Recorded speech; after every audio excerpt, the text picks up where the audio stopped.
Hi everyone, my name is Vinod and welcome to this episode of VinCareer Talks. I work as a HR leader in the Bay Area, and one of the things I love doing is to talk to students on specific topics. And today's topic is around looking at MS programs in the US and getting an estimate of what compensation do students typically get once they finish a master's program in the US. So I'm going to share my presentation right now.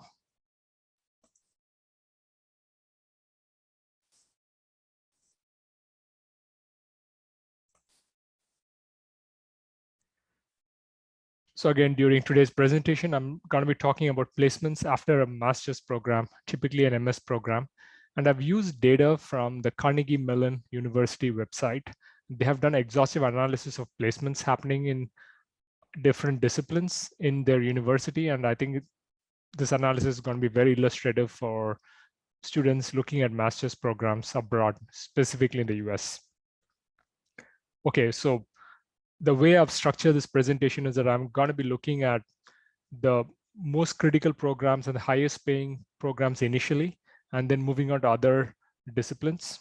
So computer science, this is what Carnegie Mellon University is known for. It's like top ranked for computer science, is as good as MIT, Stanford, and any other top university, or even Berkeley when it comes to computer science. So let's look at what computer science placements look like. By the way, the thing to remember about CMU, Carnegie Mellon University, is that they also have an information technology program, and there are a lot of sub-specializations within information technology. It's like artificial intelligence, robotics, vision. There's so much of work which Carnegie Mellon University does, but for sake of simplicity, I'm not going to get into a lot of the sub-disciplines. You can go to the website I showed earlier, this website out here, and you can find out what the career outcomes are if you do one of the sub-specializations in specific areas like data science or AI, ML, and so on. So I'm talking about a standard computer science program, doing a master's there. So employment rates are very high. It's around 81%. There are a couple of people who go on to do other education like postdoc programs, PhD programs, postdoc programs later on. So that's one piece of it. But 80% of people who do a master's in computer science do enter industry. And the average compensation, when we say compensation, we're basically talking about the base compensation. So it's pretty high when it comes to Carnegie Mellon University. The computer science department is as good as any other top university in the space. And you can see the range of base compensation is between $74,000 to $150,000. And this salary does not take into account things like sign-on bonus. There could be a 10K, 20K sign-on bonus, which has not been accounted here. It also doesn't take into account the year-end bonus, which typically comes at the end of the year based on individual performance and company performance. There's also stock which is given to employees. A lot of big tech companies give generous stock. It could be $100,000 or $200,000 spread over 4 years. So you are looking at getting something between $25,000 to $50,000 in additional stock vesting at the end of each year. So even though you see a number of $130,000 here, it's very possible that if you include, for example, the year-end bonus, you're talking about maybe 10K more, $15,000 more. So maybe the total base and bonus is going to come to $145,000. And if you add another $50,000 of stock options, the total compensation per year could easily touch $195,000 to $200,000. And if you include even the sign-on component, you are talking about $210,000 to $220,000 of compensation at the end of the first year. So what are the companies which pay so much? You can see the usual suspects out here. When I say usual suspects, I'm talking about the big tech companies, which is pretty much the Amazons, Facebook, the Googles of the world. They really pay a lot. Microsoft, other companies. So you can see Amazon listed out here. They recruit across software development, across research roles like being applied scientists. So those are roles open. Amazon Web Development, again, does recruit from Carnegie Mellon. Apple, top recruiter. It's also interesting to see a lot of people moving on to PhD programs or working as research assistants to get into PhD programs at Carnegie Mellon University. So there is a segment of people who go on for further studies. And there are other companies like Citadel is a financial investment company. They seem to recruit a lot of investment quant folks from Carnegie Mellon. Databricks are one of the hot startups in the Bay Area where I reside.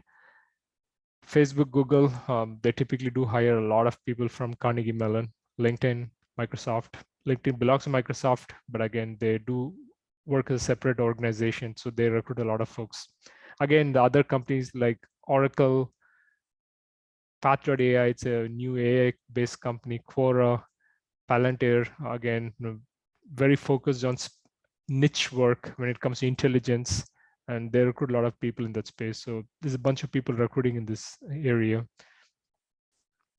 So Carnegie Mellon, computer science, the best choice possible, and it's got good placements. Let's move on to other departments like electrical and computer engineering and see how the placements are. So the placements, in fact, in terms of just the number of people placed is even higher when it comes to electrical and computer engineering, because you get a understanding of both electrical engineering, and you can also pick up courses in computers as you deem fit. The number of students are much higher. It's probably one of the biggest departments within Carnegie Mellon, and got a great track record. The average compensation is slightly lower compared to the computer science placements. And that's also to do with the fact that a lot of the computer science jobs are based either in places like San Francisco or San Jose in the Bay Area in the Silicon Valley. And the cost of living in the Silicon Valley is extremely high. The taxes in California is extremely high.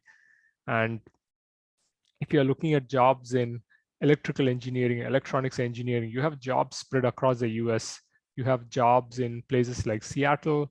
You have jobs in places like San Diego, where the cost of living is lower than the cost of living in San Jose. So companies tend to pay slightly lower in these locations because a little bit of money in San Diego gives way more freedom in terms of how much you save compared to a person living in Bay Area in the Silicon Valley.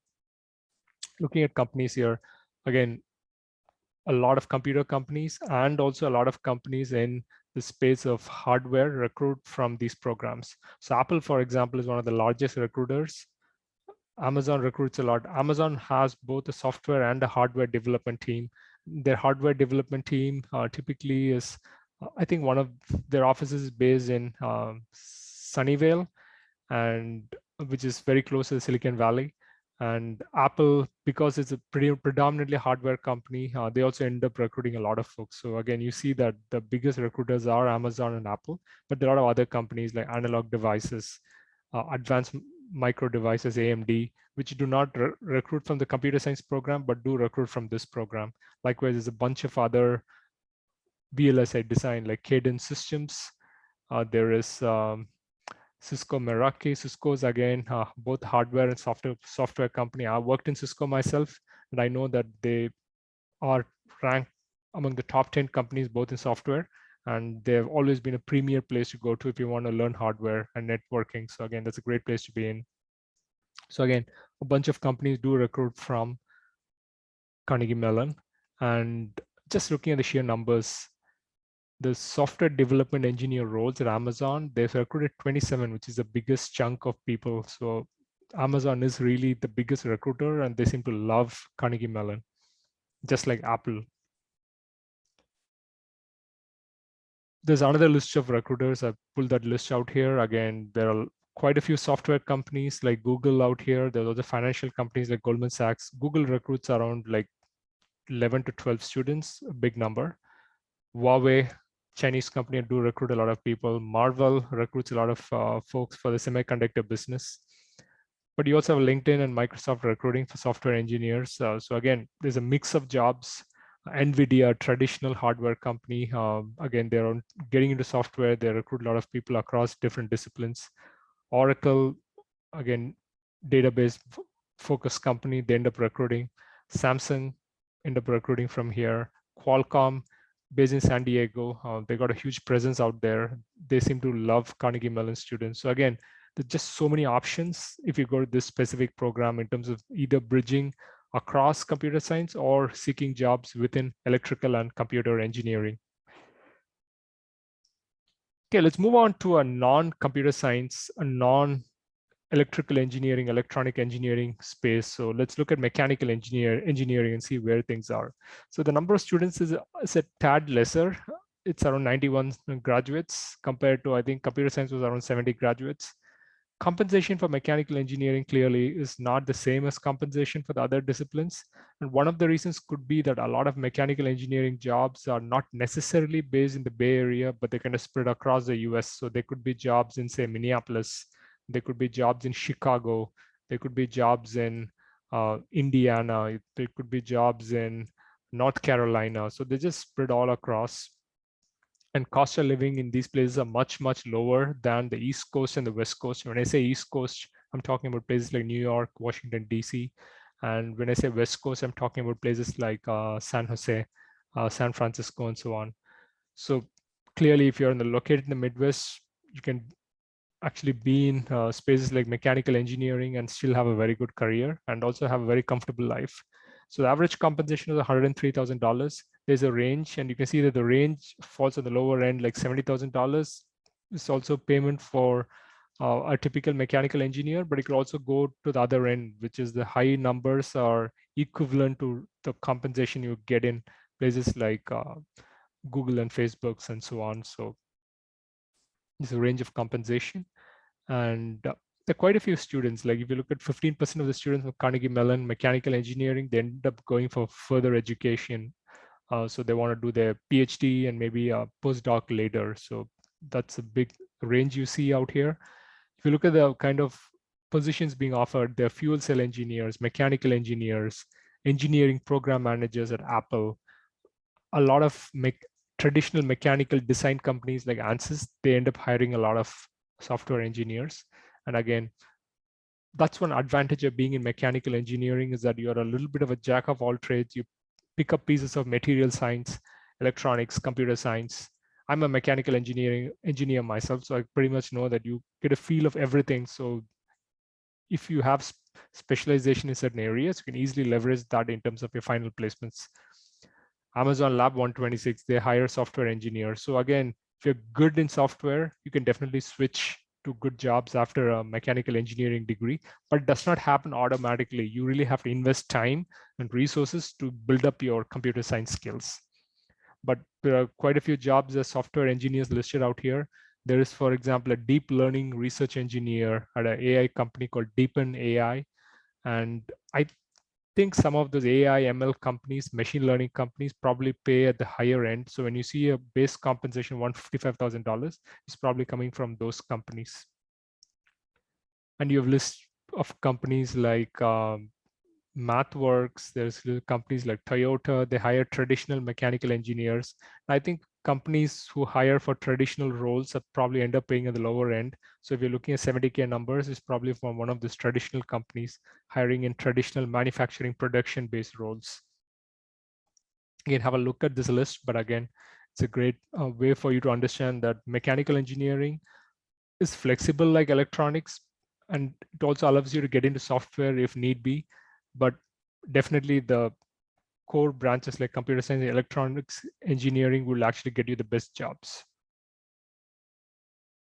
Okay, let's move on to another department, one of the old departments in engineering, like mechanical, which is civil engineering, and see what the placements are. So in terms of the placement record, you find that the number of people who actually get jobs is much lower. The 15% of people who have probably not provided data, maybe they've not gotten placed, but maybe they're not reachable. But 60% of placement record is what you see at Carnegie Mellon for civil engineering. Now, by the way, Carnegie Mellon is not in the top 3 for civil engineering like it is for computers and electronics, and that may be part of the reason. The other thing about Carnegie Mellon is that it's located near Pittsburgh, right in the Midwest, close to the Midwest. So it's not often that you have companies coming from the East Coast or the West Coast to recruit at Carnegie Mellon for the not so standout disciplines like civil engineering, where it's a good university, but again, it is not as standout like computer science or electronics. Compensation is definitely on the lower end. This might be because a lot of the placements are based in the Midwest.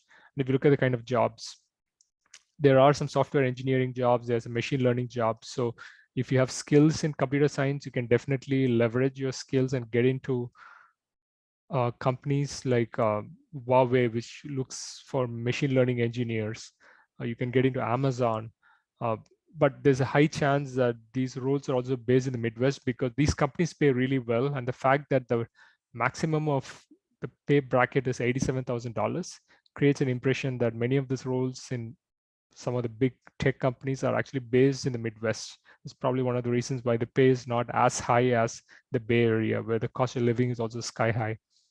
Goldman Sachs, they end up hiring. So there's a lot of jobs which are not very core jobs, which end up hiring from Carnegie Mellon Civil Engineering, but they're also very traditional jobs. For example, if you're looking at the city of Pittsburgh, they hired a project coordinator. If you're looking at Enercon Services, they hired for a civil structural engineer. There's an environmental engineer hired at, again, these are not super well-known companies, but they do hire from these places. JR Engineering, Casing, again, these seems to be pretty traditional roles they hire from the civil engineering department. So have a look at this and let me know at the comment section if you have questions on placements in the non-core branches. Let's move on to other sectors like biomedical engineering. So what's the status out there? The situation is similar to civil engineering. Now the employed percentage is close to 54%. So it's kind of a reminder to you that almost half of students are not exactly employed at the time when the survey was taken. That speaks volumes. And the average compensation definitely is, there's a range from $22,000. And I don't know where that number came from. It's probably because the person was working in a university. That's probably the reason for the low number, but it could go up to $110,000. Median is around $74,000. So the median definitely is very different from, say, mechanical engineering or electrical engineering or electronics engineering. So this is a difference.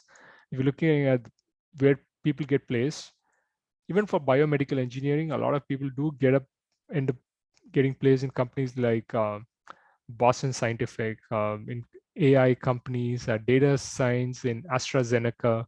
A company called Bola has recruited a machine learning engineer. So this is again a reminder to everyone that as you keep doing courses in biomedical engineering, mechanical engineering, do improve your software skill sets, because software skills may end up giving you the jobs with higher pay. If you're just looking at pay as the only criterion, then you have to probably pick up software skills. And there's definitely an advantage of biomedical engineering over mechanical engineering or civil engineering, because the very nature of biomedical engineering means that you have to analyze lots of data. You got to understand how to do simulations. So there's a lot of inbuilt ways in which you can gain understanding of software programming, coding, and so on. So embrace those courses, because those are exactly the courses which make you a better fit when it comes to working in companies. So you can see here that in companies like Revature, Shukun, they have like image algorithm engineers, software developers. So these roles are not really linked to, the skills here are not really linked to biomedical engineering per se, but in terms of additional skill sets you gain in terms of data analysis, programming, and so on. So pick up those skills as you're doing undergrad program or your master's programs, because the more software skills you have, the more saleable you are in terms of selling yourself in the market and getting a good price for it. So the way I look at getting jobs is that you are selling yourself to the market. So it's a marketplace. The marketplace will never pay you more than what the market can pay, or pay you less than what the market can pay. So you get what you deserve. So again, the more skills you have, the more the companies are going to want you, and they'll also be paying you more. Let's look at material science placements. Again, there's not too much data. The number of graduates are very low, so 9 graduates. So I don't have compensation data out here, but it looks like it's very difficult as a material science engineer or a metallurgy engineer from India who has done a material science master's to get into software, because that's not very common. Most of the jobs are very traditional in nature. They are jobs like engineer, like operations specialist, and so on. So again, these jobs seem to be very traditional. Like the Samsung Austin job seems to be very much like material science engineer based jobs. And the other jobs, again, to be a live operations specialist, to be administrative assistant, and so on, I don't think you need a material science degree. And also for data scientist roles, again, this probably a role which Merck offered to a student because those students were good in data analysis and programming. So again, the more software skills you have, the better jobs you're going to get, even at a place like Carnegie Mellon. Let's move on to one more program, which is a very traditional program like mechanical and civil, which is chemical engineering, and see what the statistics are. So for chemical engineering, the placement record is like 50%, almost 51%. So that means that 1 out of 2 people are still looking for jobs. The average pay is around $83,000 with a median of $75,000. There's a range from $60,000 to $130,000. And I think the range is because some people get into more of the software jobs, which pays more, and some people work in traditional jobs in the Midwest, which pays less.